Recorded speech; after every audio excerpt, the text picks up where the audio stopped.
Hello and welcome to game changers. मेरा नाम है आकाश और बात करेंगे आरसीबी की। आरसीबी से रेलेवेंट एक पोस्ट बहुत ज्यादा वायरल हो रहा है सोशल मीडिया पर। क्या सच में आरसीबी एक साल के लिए बैन हो जाएगी?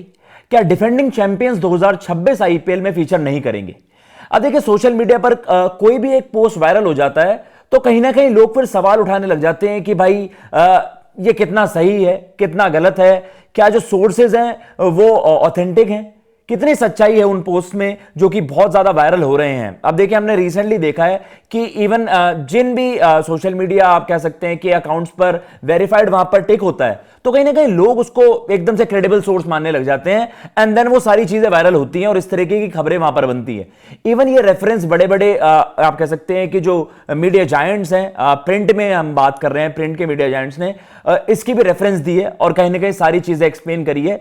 तो वही हम कोशिश करेंगे इस वीडियो में। उससे पहले प्लीज आप चैनल को सब्सक्राइब कर दीजिए और इस वीडियो को लाइक कर दीजिए और कोशिश करेंगे डिकोड करने की कि भाई क्या सच है उस पोस्ट का जो कि बहुत ज्यादा वायरल हो रहा है। और धड़ल्ले से हम देख रहे हैं कि भैया वहां पर लाइक्स ही लाइक्स और करीबन 13 लाख लोगों तक अभी तक उस पोस्ट की वहां पर या उस एक्सपोर्ट किए गए उस ट्वीट की जो फॉर्मली ट्वीट था कहीं ना कहीं वहां पर वो किस तरीके से वायरल हो रहा है और 13 लाख 1.3 मिलियन वहां पर उस पोस्ट की रीच आ गई एंड उसी वजह से ये सारा मामला सामने आया। आपके सामने सबसे पहले ट्वीट वो चला देते हैं।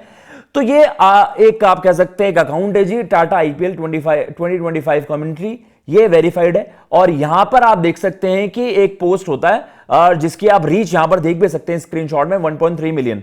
तो यहां पर वही मेंशन हुआ, RCB may face a ban from IPL 2026 if found responsible for safety lapses in the stampede incident. जो ट्रेजेडी वहां पर हुई थी आरसीबी और चिन्नास्वामी स्टेडियम के बाहर, हम सब जानते हैं बड़ा अनफॉर्चुनेट एक इंसिडेंट वहां पर हुआ और 11 लोगों ने वहां पर जान गंवा दी। और उसके बाद आप कह सकते हैं कि बड़े इस मामले को बहुत ज्यादा सीरियस लिया गया है सरकार द्वारा भी और आपने देखा कि वहां पर बड़े एक्शंस भी लिए गए और वहां पर एफआईआर भी दर्ज हुई और आप कह सकते हैं कि इस पर और ज्यादा वहां पर इन्वेस्टिगेशन हो रही है।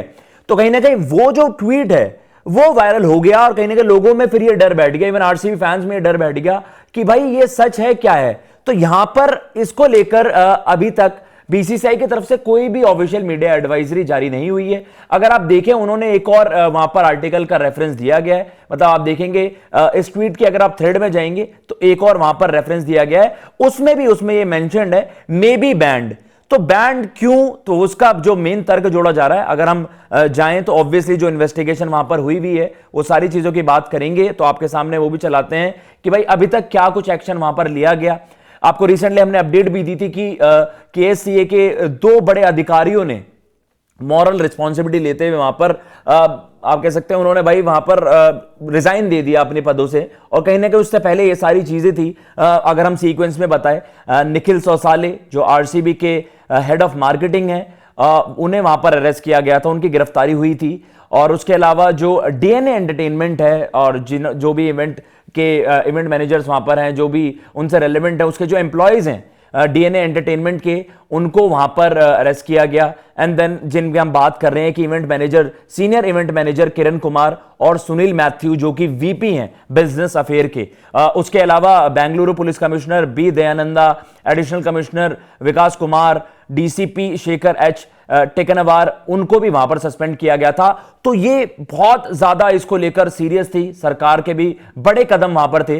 तो कहीं ना कहीं अब जो इन्वेस्टिगेशन है, हमने जैसे आपको बताया आरसीबी के खिलाफ भी एक वहां पर एफआईआर दर्ज हुई। इवन विराट कोहली को टारगेट करते हुए वहां पर एक एक्टिविस्ट ने उनको लेकर भी एक कंप्लेंट लॉन्च की थी, लेकिन उस तरीके से एफआईआर जो ऑलरेडी हो चुकी थी वो आरसीबी पर हो गई थी।